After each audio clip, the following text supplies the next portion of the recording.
Patuloy na dinudumog ng mga deboto ang traslasyon ng itim na Nazareno. Kung ano ang latest na sitwasyon dyan sa Maynila, alamin natin sa report ni RH48 Sheila Idubas.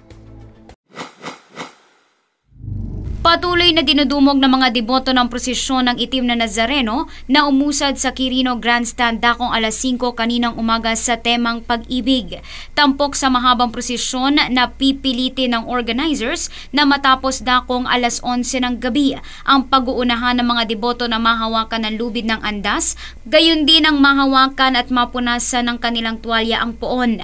Ayon sa mga organizer, nakasentro ang tema ng translasyon sa bersikulo sa Biblia na Colossians 3:14 na pag-ibig ang buklod ng ganap na pagkakaisa. Inaasahang dudumugin ng milyong-milyong deboto galing sa malalapit at malalayong lugar ang taunang prosesyon na pangkaraniwang inaabot ng alauna ng madaling araw bago makabalik sa simbahan ng Quiapo. Kaninang dakong alas 8 ng umaga ay pinatay na ng mga kumpanya ng cellphone ang cellular signal sa mga lugar na daraanan ng prosesyon bilang seguridad sa gitna ng bantang panggugulo sa translasyon.